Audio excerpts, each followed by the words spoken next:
known as Friday. We're here to talk about everything that's going on in WWE. So we're going to give some people some time to join the chat.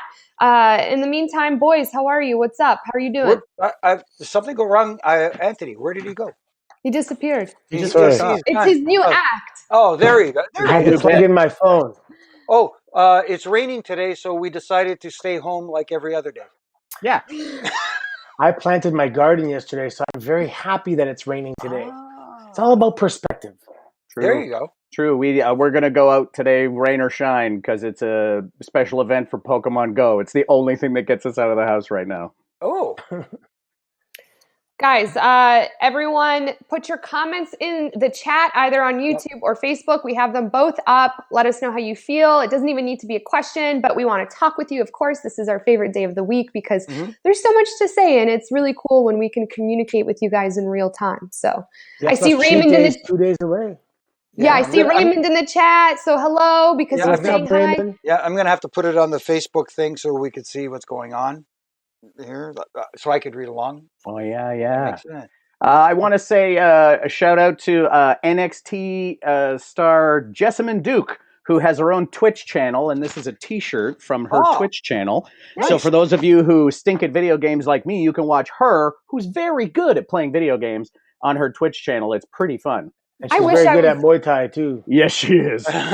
I wish I was good at video games. I've never been, unless it's Super Mario, but that to me just became like an obsession. It wasn't like I was good. I just really wanted to find like the secret tunnels to get to like the next level, or just somehow find a way to get to the next level. That and Crash Bandicoot were my two. Yeah, anything Mario-esque where you're a guy jumping around, smashing, like that's my thing. But like running around with a gun always freaked me out, especially if it was just the gun on the screen, because I would for sure get motion sick. I'll tell you what, when all this thing settles down, I'll grab my Atari 2600 and the 12 games I have. We'll bring them over with my special connector to connect it to current televisions. And guys, how cool would that be if the Aftermath crew did like a live video game stream and play? But people would expect us to play these WWE 2K games, which have gotten progressively more difficult to play over the years. Like you can't just smash buttons and make things happen. There's like specific combos. It's bananas. If you want to laugh at someone who can't play video games, I'm your guy. Oh my God, I was in the video man one time. Nug, you're muted there. Oh no, he's not. Yeah, I was in the video game tournament one time for the before it was 2K Sports. Who made the video game? EA. Is it EA? EA Sports? Well, no. EA. No. Oh man. THQ. Maybe yeah. So I was in the first round of the video game tournament when they released a new game, and I was so bad I couldn't even lose. Like I didn't even know how to lose. The other person that was fighting me, I'm like, come on, man, just finish me. I don't want to be here. I don't like this. This game is stupid. And and everyone was waiting for me for the second round to start. It was so embarrassing. Oh yeah, put yourself over. Okay, so we have some WWE questions in the chat, so maybe we'll just get right into it. We do want to talk about Money in the Bank, so we'll get to that. Guys, any questions about anything at any point in time, just post them and we'll get to them. First question is from Christopher. Hey guys, missed the show. Chris, we miss you. Thanks for tuning in. How do you guys feel about Becky's announcement? I was happy. I was happy. I think it's a feel-good moment. I'm happy for her and Seth. I think it's, with a child, it has to be like one of the most exciting things that can happen to someone. So I don't know. I just was like, I wanted to like give Becky a hug, and she's like one of the Jimmy. Remember we talked about it when you talk to her, she's like the nicest person, and you just when you meet her in person, you want to get behind her so much because she's so great. So I don't know. I felt a feel good moment, and I'm happy that Asuka now is the Raw champ. So well, it's interesting because when you're in the WWE bubble, and it is a bubble once you're really in the groove, 5 days a week, you barely see your family, rental cars, hotels, the whole 9 yards, and meetings. It's just you're in the WWE universe. Period. You're doing Make-A-Wish and appearances in your off days. It's just crazy. Anyhow, they're soon going to realize that there is a lot more to life than the WWE, and it's in a positive way. The only thing you have to wonder is are they going to fall in love with it so much that Becky says, I'm not going back to work ever again. I just want to stay home and play with this beautiful baby. Mm-hmm. And that's really the you know, even Seth might say, you know what, if you pay them so much money that they have the opportunity to say, no, I'm good, I just want to play with this baby, I got $6 million in the bank, and I'm gonna just, you know, I don't need to work for a few years. Like you're almost setting yourself up for that type of situation to happen. I'm not saying don't pay them as much, but um, you know, these are two people that get really into whatever they get into. You know, they're into fitness, they're super fit, they're into wrestling, they become the champions, and they're going to get into parenting, and they're going to love this, and they're going to Mm-hmm. just be completely overwhelmed and captivated and drawn in, and their whole. So you have to be a little bit of a selfish person when you want to be a super successful, like both Seth and Becky. You have to. It's all about you. You're the product. You're your product. You're your business's product. Whatever research and development goes into yourself, you're out there. It's all about you. And all of a sudden, whoop, push to the side in a seamless second that just you just get it. So it's going to be a massive shift, but I'm excited for them and happy for them. And I texted Seth and I was like, you guys are going to be awesome at this. You're going to love it Oh, so much. And every day is the best day ever. I know. You mentioned how Becky is when you talk to her privately, and same with Seth when you talk to him privately. You know, he's such a good dude, and you can't help but feel good for them becoming parents. You know, as much as there is this love for the industry, I know that, you know, you have this passion for the business and wanting to be a part of it and wanting to excel and wanting to succeed, like both of them have. But at the same time, there's also the real life world like that you talked about, like having children or family. And you know, I discovered it myself, and I don't mean to make this about me, but I discovered a while back that as much as I loved being a part of the WWE world and being in that bubble that Anthony talked about, I loved my family more. And this is about family now. It's about real life. Sometimes the other your goals take a back seat and other goals take precedence. And Well, and that's the thing. I've seen not very many, but a few fans that are like, "Oh, it sucks. Becky's on top, and she's got to go away. What it makes me upset." I get it, but you know, just like we get upset when someone tweets out a spoiler about the Avengers movie, you can take solace in the fact that Becky Lynch is not a real person. And Becky, the real person, is going to go and have a real life with a real family and her real husband and be very happy. You don't have to be upset that a character has left the show. A character can always come back to the show. yes. That's the thing about women. It's so incredible. Like, you know, Alex Morgan, for example, just had a baby. Sydney LaRue, she's Canadian but plays for the U.S. women's national team. She had a baby and they come back. Like, women are, you know, our bodies are incredible. So I'm happy for Becky.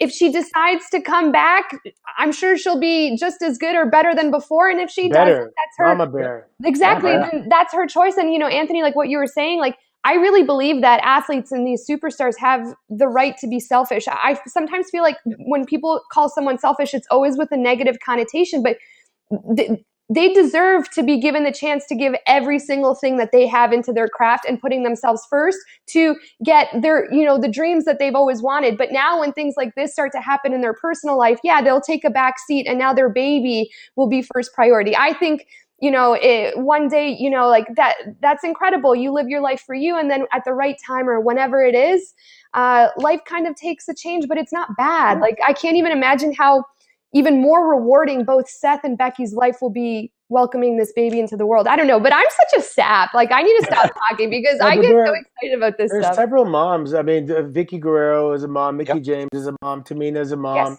There's Beth Phoenix. Beth Phoenix. Lacey. Lacey Evans. Yeah, there's a lot Yep. of moms out there that are doing it, you know.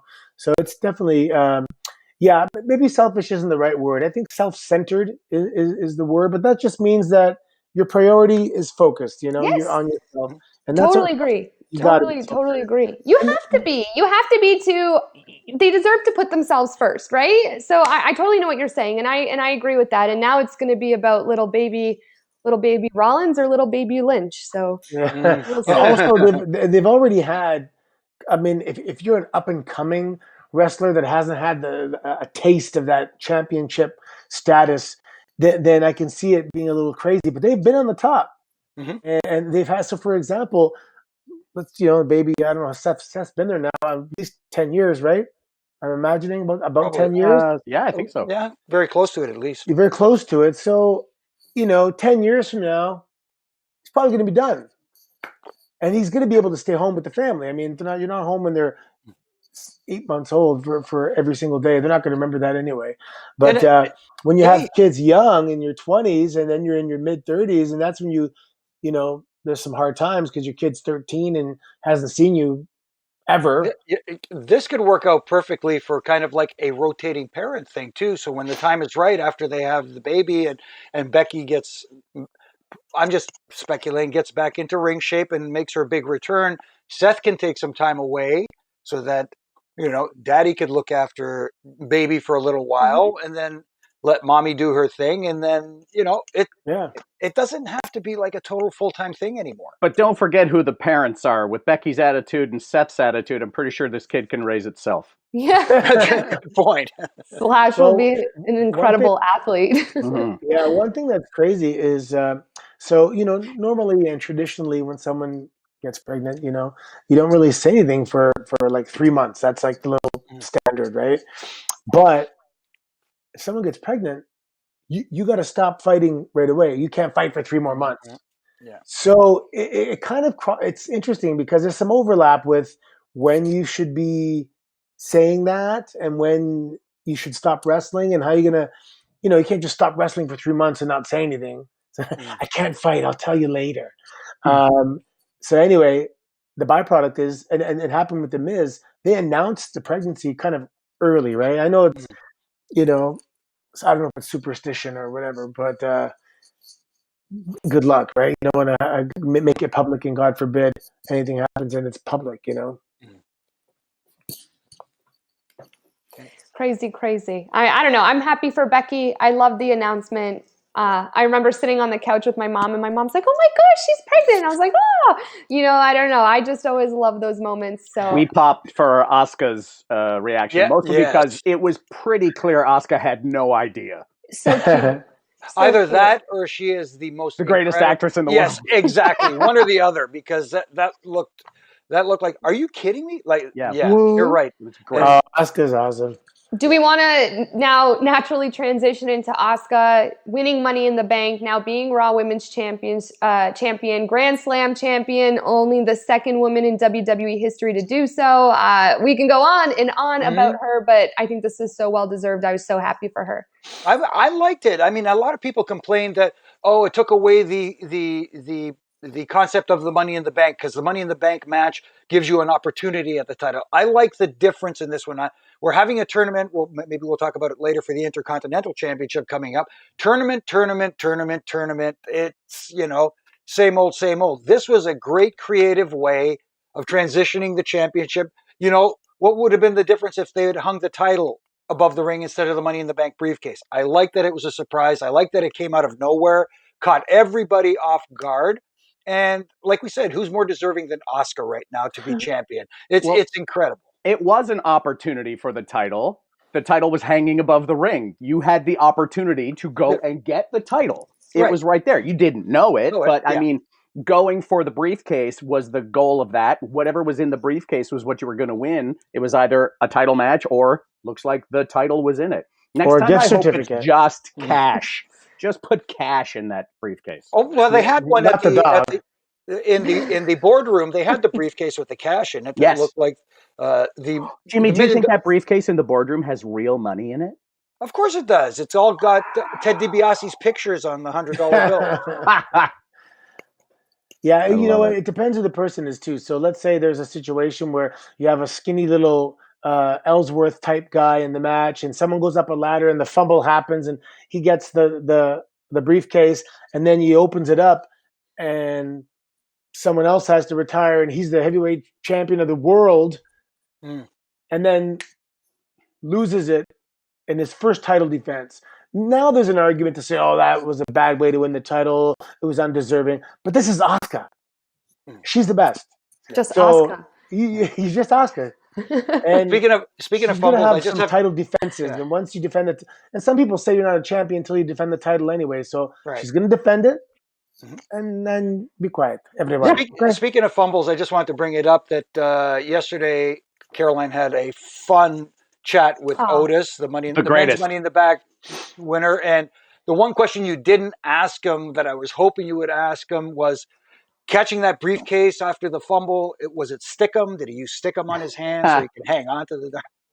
No, he said that the Green Bay Packers are going to start recruiting him because he's a Green Bay fan. So he said that if they need any help, he'll join the NFL. Could you imagine? No, Otis was great. Guys, if you missed that chat, it was an Instagram Live. Thanks, Mom. My mom just passed me my computer charger to plug in my computer. She's the unsung hero. Thank you. Awesome. Need a cameo.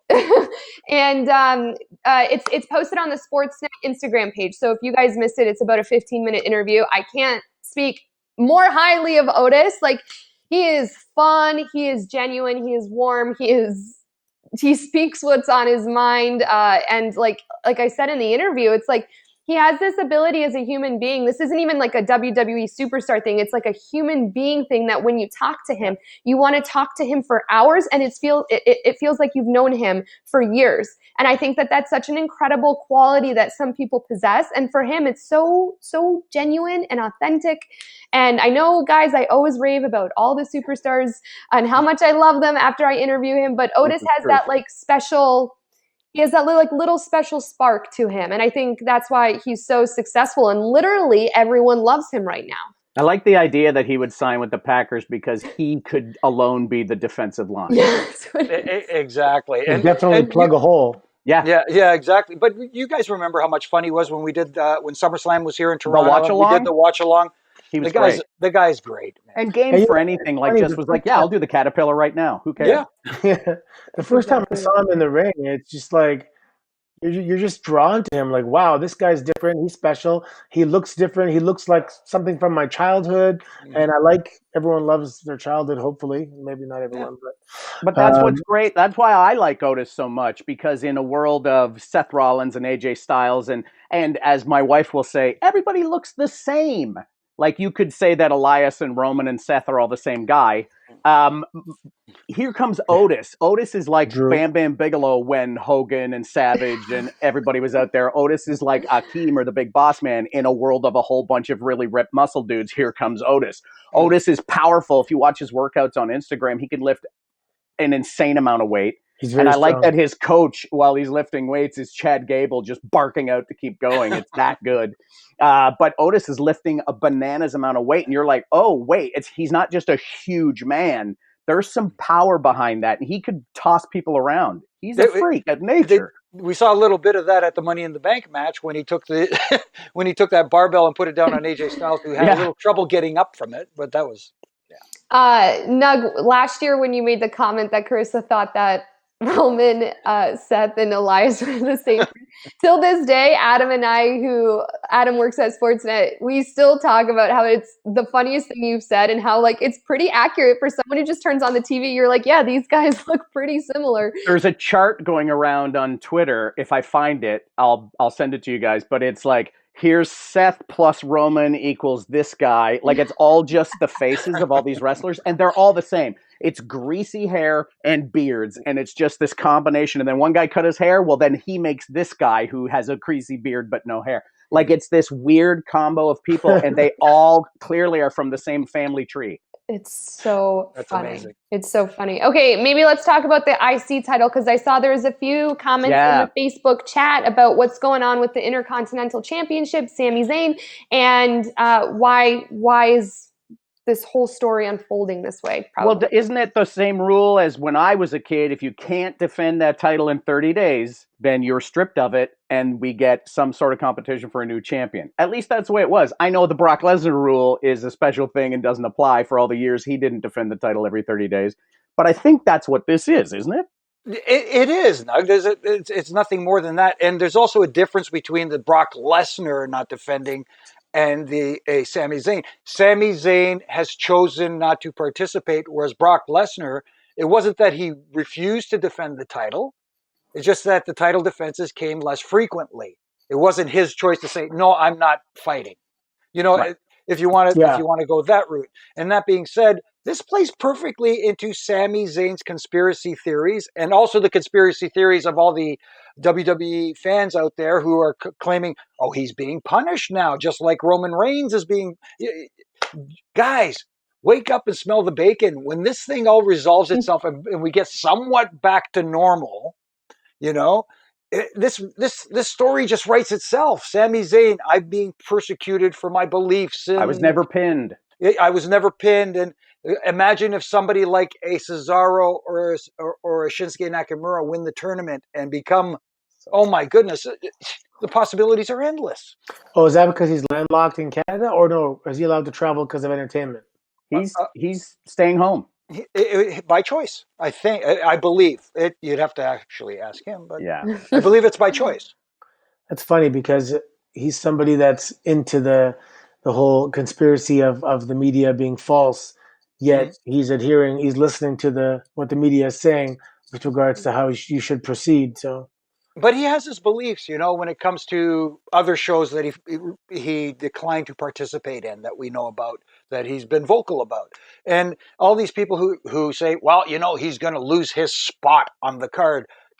By the way, that ain't going to happen. And what's wrong with different spots on the card? Can I use an analogy here, if you guys don't mind? Always. I love the analogies. Okay, we're going to go sports here, since a lot of people come on here and say, well, sports. Yes, this is a sports channel. So I'll make a sports analogy.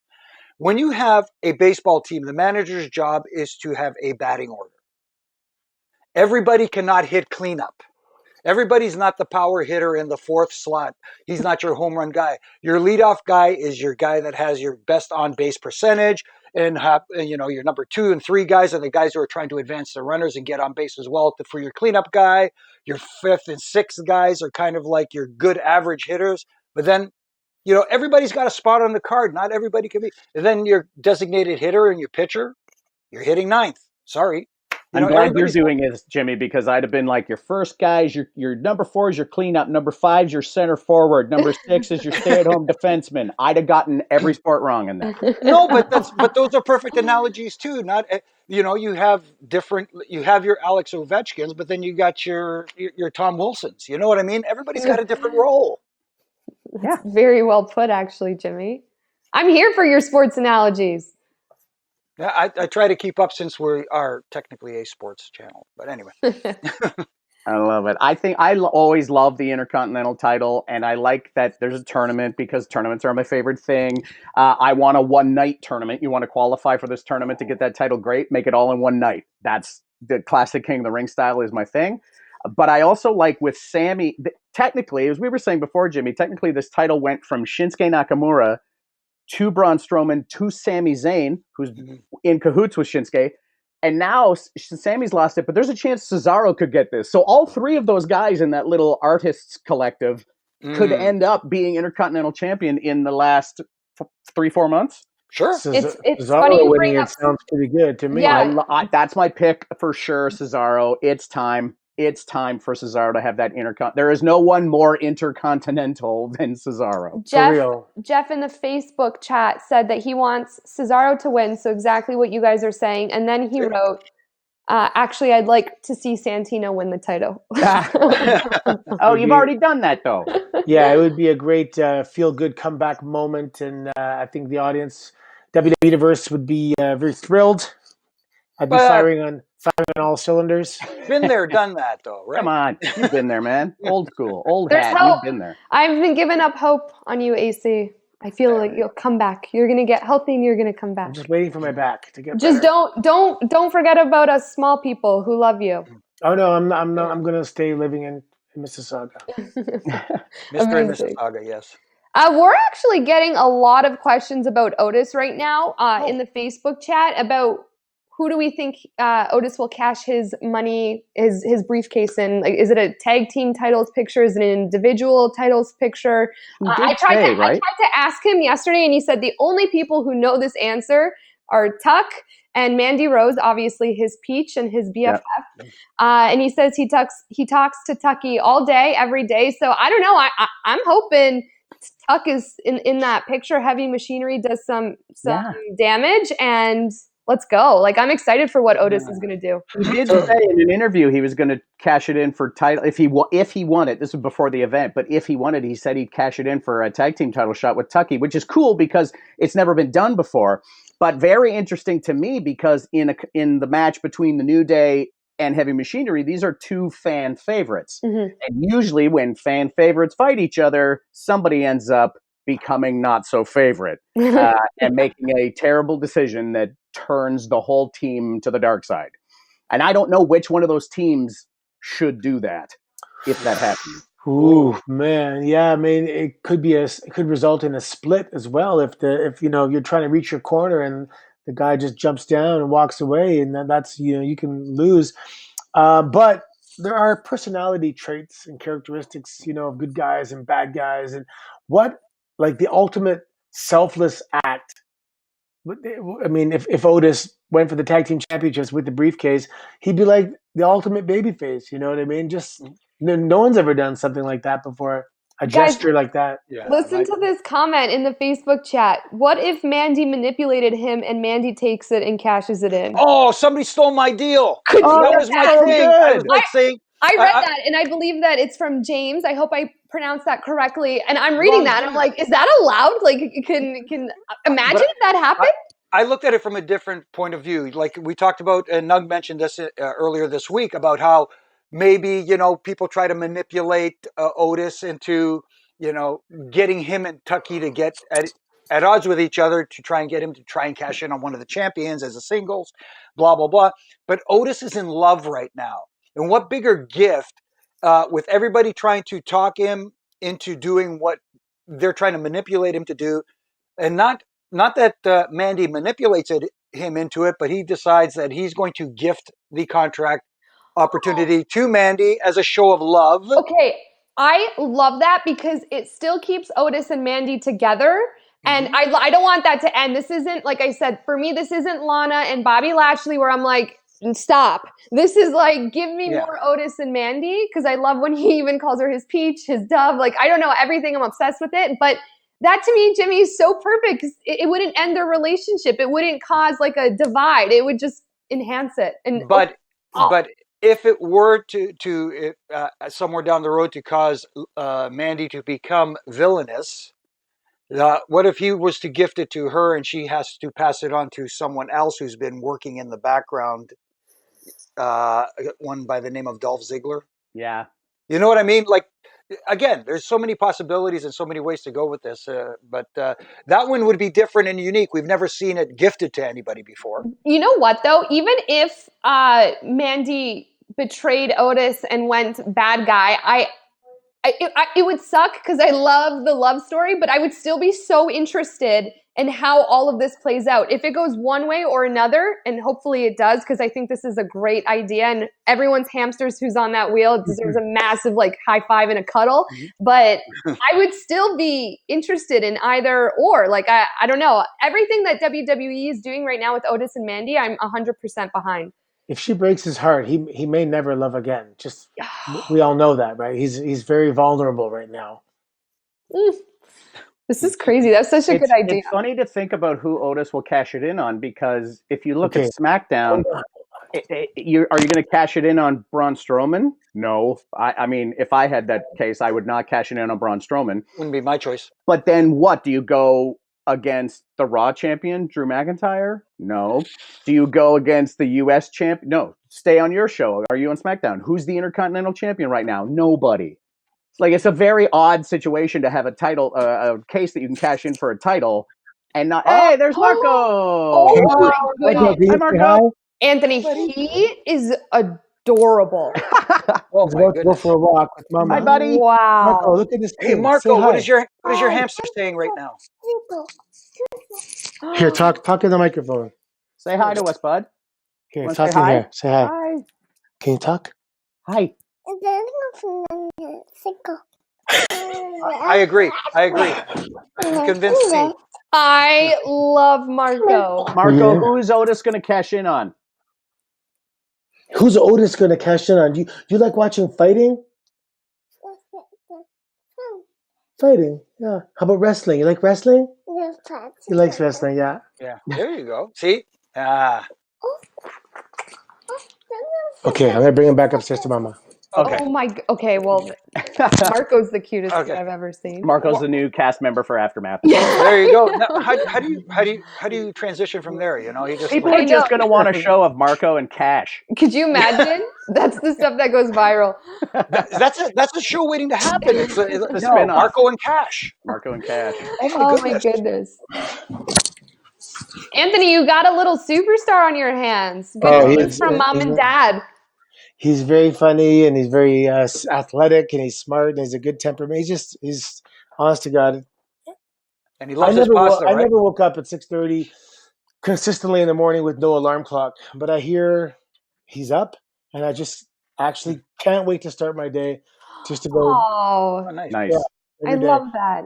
That's why this whole quarantine life or Corona life, whatever you call it, Live in Covita Loca. it's Jimmy, all good. I love it. He's got the lyrics written already. Jimmy's I already know. written that song. Jimmy, yeah, it's done. there's a nice comment in the Facebook chat that I want to read to you. Someone, Okay. Corey wrote, "How about Jimmy Corderas makes a return and becomes the first ref to win a title?" Thank you for suggesting that, but no.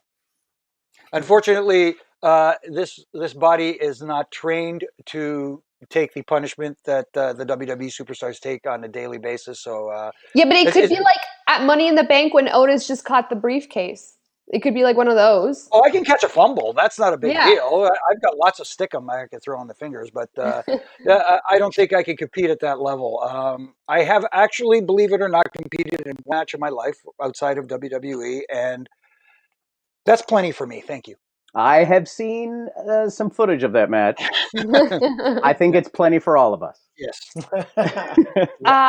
Jeff asks a great question in the YouTube chat. What do you guys think of Asuka versus Kairi Sane for the Raw Women's Championship? Ooh, nice. See? I think it'd be great, but I'd rather see Shayna Baszler. Me too. Yeah. Especially considering what we talked about earlier this week, Shayna Baszler. The one thing I thought she was lacking, she's great in the ring and her presence is very dominating, but when she speaks, there was something missing. But on Monday night, there was nothing missing. Nothing missing on Monday, man. She was P and V all, and so good. Yeah, really good. Yeah, sometimes when you're friends, and because you have that emotional bond, and the emotion is always an amplifier of feelings. If you get into a competition with somebody, you don't want to lose to your friends. You don't want to lose to your enemies, but you definitely don't want to lose to your friends because you're going to be around those people bragging rights and stuff. So yeah, you got to let them know who's the alpha in this situation. So anyway, I think it can really bring the best out of both of them. Right, but it brings you back full circle to the IC title discussion. You don't want to lose to friends, kind of thing. Yeah. Do we want to talk about the Undertaker documentary? Oh my goodness! Yeah. Where do you begin? Yeah, episode 1 came out last week, last Sunday on the WWE Network, and I don't know what it is about these documentaries. I feel the same way about Michael Jordan's, but I sit back and I'm like, I just want more and more and more of people's stories and perspective and their vulnerability. And I think it's really cool to see The Undertaker share some of the scariest moments and his perspective and all of it with the entire WWE universe. Totally agree. I mean, like, if there's one thing, people can, it's always subjective when you talk about actual in-ring performances and stuff like that, and people can like and dislike whatever they like. But one thing that the WWE on their network has been hitting home runs with is their documentaries and their specials, whether it's the Ruthless Aggression series or anything like that. But this one here, just one episode into the Undertaker Last Ride, 5-part series, completely sold 100%. And I don't know if it's because, I was there for a large portion of that run that he had, and the relationship that I had with him made it feel different from when others are watching it. But getting to see him drop his guard to the point where in that documentary, we saw Mark Calloway even in a way that we didn't see backstage. Yeah. Seeing that guard and seeing that vulnerability and seeing that self-doubt that he never let anybody else see, maybe possibly outside his closest friends. But in the locker room, we never saw that. We saw the locker room leader. He was the guy that everyone went to whether they had advice or he would quietly pull someone to the side and take him and say, "Hey, listen, you did this out there. Maybe you want to try." And he never, it was never malicious. It was never like, "Hey, dude, what the hell was that?" It was always like, "Hey, come here, let's talk about this." And he'd take you to the side and he'd say, "Listen, maybe you should try this instead of that." Again, there was his one, vulnerability was incredible. when he had Roman and Roman slid off the back and was going to pick him up, like I think Yeah. Triple H and Undertaker did it a couple times, and they fumbled it, right? And he went to jump up, and Roman couldn't do it, and then he jumped up again too early. Anyway, it was one of those moments in the ring where you're watching like, oh no, because it's a slow motion train wreck for that second. The rest of the match was fine, but that was bad. And then it showed him watching it. Mm-hmm. And at the time you're like, yeah, for sure he's gonna watch his back and be pissed. And just his disappointment was like, oh man, like he was mortified by it. And you're like, wow, like again, it's just a look into the real person. And you're right, yeah, we saw more than even kind of the boys saw. Mm-hmm. Well, and that was we talked about it earlier in the week on the show. There was a lot of stuff on there that I sort of had heard about or I thought I knew, and I got confirmation of a lot of things. I also found out a lot more about Mark than I think I needed to know. There's still that part of me that wishes he was still an undead wizard or actual zombie, and I think I'd say about 30% of that documentary, I would have been totally fine never knowing any of it. But it's a nice glimpse behind the curtain. It's especially into a person who we've known nothing about or had glimpses about for so long. Yeah. So it's very interesting to watch. That was only part 1 of 5. I can't imagine what else I'm going to learn over the next 4 parts. Right. It's just it's really well done. But there's tons of that stuff I never needed to know. Yeah, the amount of pain he's in all the time. I mean, that's hard to watch. Yeah. It's negative, and his wife's tearing up, like, and you wonder, like, how much pain is it? Like, you almost want to somehow feel it for a moment to get an understanding. Like, give me his body aches for an hour so I understand what the hell he's going through. But the best part is that he always says, "Would you do it again?" He says, "In a heartbeat." Yeah, it's funny you said that. It's because a lot of people misinterpret this as self-pride. That, like he said, I'm either going to go out my way or I'm going to go out on my shield. And a lot of that is not just him and his own pride. A lot of that is he genuinely feels that it is his obligation to the audience, to the paying customer, to the fan out there, to give his best at all times and to give back to the industry that gave to him. He honestly believes that. That's truly what he believes, and that's the genuine part. And I know a lot of people think, "Oh, he's just saying that." No, that's him. That's what he believes, that it is his. Like I said earlier this week, he didn't choose himself as locker room leader. The locker room chose him as the leader. Everybody pointed to him and said, "That's our guy." So Raymond had a good question in the chat, and he asks, how is it humanly possible that Taker looked like he couldn't walk in the back and yet he goes out and wrestles for 20 minutes? What happens mentally when you're physically in so much pain, but you're able to push that extra degree, but not like he's not pushing in front of no one. Like he's going out in front of a crowd of people. You don't know what you're going to feel or how you're going to react, but the Taker was obviously in a lot of pain, but still managed to go out there and perform. Like what happens in mentally to make that happen? Well, the curtain is made of magical material. And when you walk, that's very true. Through it, you get it's pretty straightforward. It's the adrenaline rush, and the adrenaline and the endorphins are natural painkillers. And there's been times where I've been really bad shape, and so let's say sometimes the preparation and the warm up might be 2 hours before a match for a 15-minute match. I mean, you got to tape up small body parts. You got to go get the heating pad, put it on your lower back. You might see the chiropractor an hour before you even put your boots on. And then you got to, once you get your gear on, you're all taped. Your knee sockets are safe and sound. Your ankles are safe and sound. Your back, I remember watching Shawn Michaels just laying on his back and he's warming up his lower back, just tilting his knees side to side.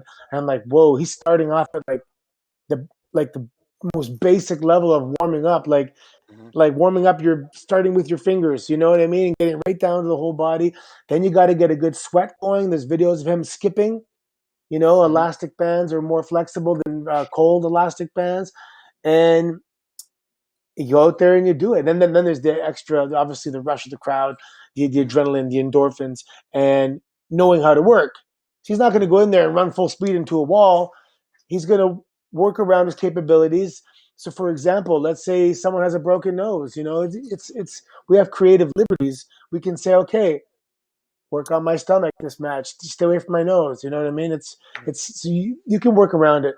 But then there's going to come times when you got to get body slammed. There's no really way to work around getting body slammed. If you got to get body slammed, you got to get body slammed. So that one, you suck it up, prepare your body, and you take it, and hopefully everything's still in the same place. And what happens after the match when the adrenaline wears off? Obviously, tons of pain, right? You saw him collapse. Yeah. Yes, I can't tell you how many times sitting in gorilla position, which is the staging area before the guys go out. Like Anthony said, the adrenalines, the endorphins, they all take over. You go through your match, you complete and get to where you want to go. You get to your destination, you make your way to the back, and then you get through that curtain, and then everything just goes, whew. And it's incredible to watch how they go from 100 to 0 almost instead of the other way around. It's amazing. And what's it called? The offload? Called offload or something? Oh, man, When you sit there and sometimes you just zone out and you just I'll sit there with my elbows on my knees sometimes like half an hour not doing anything, just kind of decompressing. And so let's say it's a live event and you have this crazy match, um, cool down, shower, dress up, and you got to go. You got a 5-hour drive, right? You got to go. So you're not going to sit there and waste time. And then you got to go and sit in a car for 5 hours. So let's say your first gas station stop is in 2 hours. Getting out of the car, that's when you feel it. You're like, oh, at least me, I used to be like that. I'd stand up and people at the gas station, I'd come out like a Tyrannosaurus Rex impression. Everyone's like, what the hell's wrong with this guy? And I'm like, ah. Yeah, sitting right after and cooling down in a sitting position. That's when you tighten up your, what are they called? Your psoas muscles in your hips, and that really contributes to a lot of back pain. So to have actually one of the things they could potentially even work on is come up with a cool down system to help guys cool down properly before they go sit in the car or jump on a flight or jump on a bus and sit there for hours and hours in that seated position. It's tough. I have trouble getting up from being seated for a long time without wrestling before that. So, we all make noises like Rice Krispies when we stand up now because we're old. Yeah. But to be seated for so long, and then, especially after doing your 20, 25-minute wrestling match, wired and ready to go and you're done, and then you just sit and do nothing for 2 hours, that's got to go somewhere, and it actually just translates into muscle pain because then you get up and are like, oh no. Yeah. The only thing I compare it to, and this is not even close, is when I've done stage shows, musicals or improv shows, when I've been sick. Like, I have to do the show. I don't have an understudy. I have to do the show.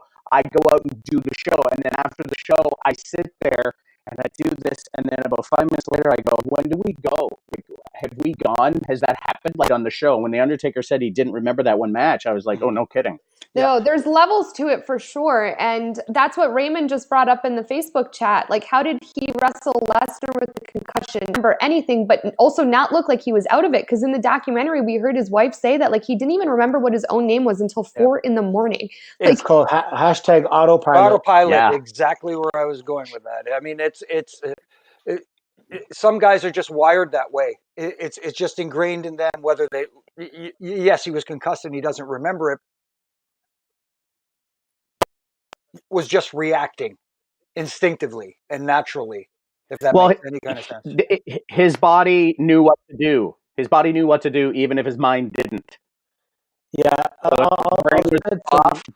I'll share an experience that I had. So near the end, so my problem was I'd fall asleep on the planes right away.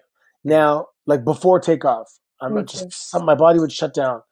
And so if you fall asleep before takeoff, that means your seat back is up. It's not back. Mm-hmm. So if I fall asleep, my head goes forward. And that was putting a lot of damage on my neck, as well as, having some issues, underlying issues. And of course, with wrestling. So my neck was all often stiff. And I would get to an event and I would start doing jumping jacks, literally just basic jumping jacks, get some blood flow, increase your body temperature. I would start doing push-ups on chairs, just to nice and easy. Everything was nice and easy. Get your bands, warm up, put a heat pad on my traps and my back to loosen up the neck. Maybe some traction by the doctor. So anyway, the first time I had to say, "Whoa, I actually can't go out there." I can't remember if it was day one or it was in the middle of a live event loop. Let's say Saturday, or I believe it actually was Saturday, because we traveled Friday night. That's right.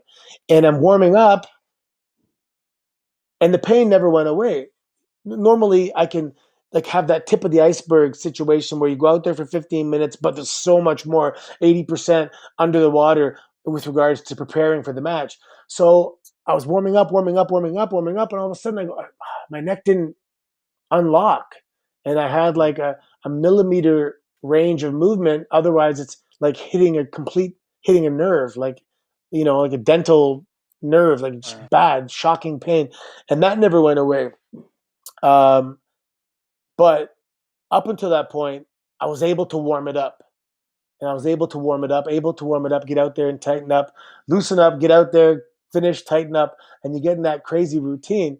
I forget what the hell I was going with that.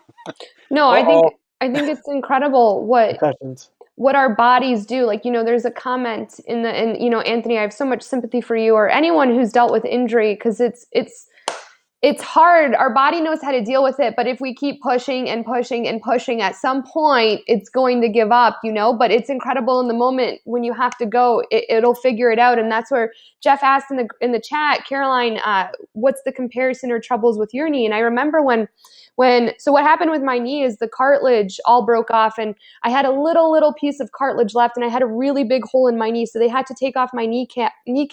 They grew the little piece of cartilage that I had left in a lab. And then they reimplanted that cartilage on the back of my kneecap and sewed my kneecap back onto my leg. But when I found out I did that, and I think it was late August, September, the athlete in me was like, I'm going to finish the rest of the season, pushed all the way till the end of November. Towards the end of that season, my leg was so bad, I couldn't walk on it, I couldn't run, I couldn't bend down to pick things up. But if I were to go into a game, I would pop a few Advils and somehow suck up a 90-minute, 110-minute game and run the entire time. But as soon as it ended, I could barely move. Mm-hmm. And to me, it's like so incredible when we talk about the body just knowing what to do, it just does it. But it's also not good to do that, because here I am at 28, never being able to play again. Like at some point, yeah, I'm 28. I'm getting there. I'm getting old, Anthony. You're right. Look how many Olympic gold medal performances, when the person captures the gold, they collapse. And they have underlying issues, and their coaches come out and help them off the field. There's been so many of those moments out there. So absolutely, the competitor in you wants to be out there. Oh yeah, I thought they collapsed because they could finally eat. Yeah, there you go.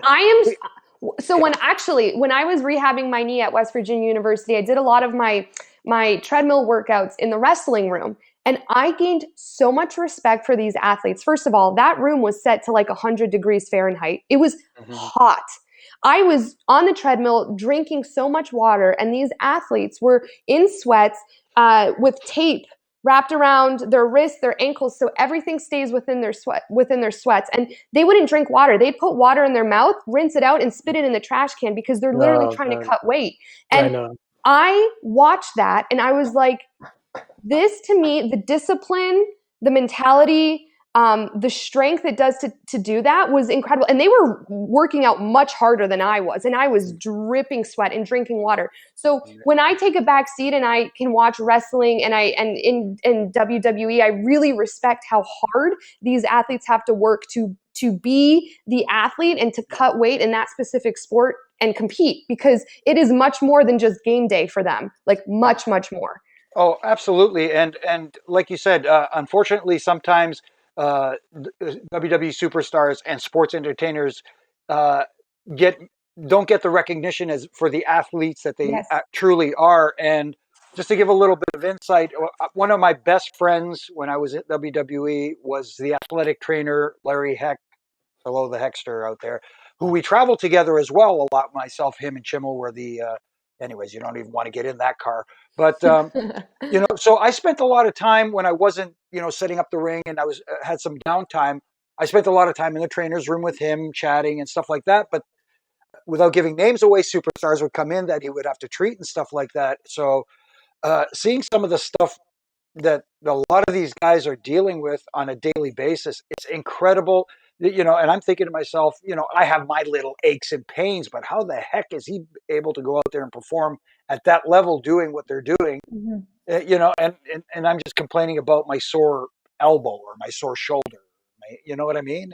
It was incredible. Yeah, the most people, it's just because human beings are idiots. They're like, to try and teach a young athlete the value and to be diligent and meticulous about prehab, warming up those small support muscles and rotator cuff muscles. Um, it's hard. Almost no kid is going to do that until they get injured, and then they have to do rehab. Um, but those that are meticulous, Randy Orton's like that. He is meticulous because he's had shoulder issues and clavicle issues, and his warm up stuff. And meticulous. But it's weird. Some guys don't even have to warm up. Some guys don't. They just put on their gear, get out there, wrestle, and they're fine. Like Mark Henry, he's gifted with like industrial strength cartilage in all his bones, and he's just like, he's never been hurt, and he got an Olympic powerlifter. Like, it's incredible. Sometimes it's in the cards for you. Sometimes there's a little good luck, there's a little bad luck, but cartilage plays a big role. Okay. So I feel you on that. Cartilage plays a big role. role. If anyone has any injuries at this time or has experienced any, I don't know. I'm always sympathetic to it because I know how much, it physically hurts, but mentally it's a tough thing. Mentally is way worse than physically. I totally agree. I have a lot of respect for athletes who deal with injuries or come back from injuries because it really takes a toll on your mind more than your body. And imagine Olympic athletes that you can't come back next year. There's no Olympics next year. And there's been thousands of cases of Olympic athletes blowing a knee out a month before the, you hear crazy stories. Well, we always talk about the injuries in WWE, how you're on that treadmill, the merry-go-round just keeps going and going and going and going, and then you get injured and have to get off. It's not going to stop. It's going to keep going. And then you're at home rehabbing physically, but mentally the world is going on without you, and it's got to take its toll. Like, unless you have some sort of support system of friends or somehow keeping in touch with everything that's going on the merry-go-round, you're just watching it fly by without you, and you get into this like pit of despair because they don't need you. Nug, that was so perfectly said. Like, I get chills hearing that because that's what it was for me. It was like I had that surgery, and in 2 weeks I went from being able to lift, run, play crazy amounts of soccer to my muscle completely depleting and not being able to lift my leg. And that freaked me out because I was like, how does this happen within 2 weeks? And then you sit at practice and you watch people playing your position, or you hear about things that are going on with the national team and you wonder if you're ever going to come back. And, why can't I get my leg to lift? You go crazy. And I think that takes like such a toll. And you said it perfectly because life goes on. But in that moment, you can't speed up time. You can't speed up your recovery. So, you said that. Yeah. Perfectly. Then you add an extra layer of, okay, so that's for real athletics. Can I perform? Can I win? Yeah. Can I have an impact on the field? And then all of a sudden you add, are the fans going to like me? Are the writers still going to consider me? I still have my perceived spot on the card. You know what I mean? And it's it's sports entertainment. It's not genuine competition. So you can't go back out there and beat everyone's ass and all of a sudden you're the top guy again. It doesn't work that way. You gotta be the most desired, sought after length. So there's even more levels on top of the for sports entertainment. Oh, I think we lost Jimmy, but we need to talk about this more because I think it's such an important conversation. I feel like everyone has so many stories to share, and I don't know, it's awesome. But guys, everyone in the chat, thanks for joining. Thanks for asking your questions. Let's see what happens tonight on SmackDown.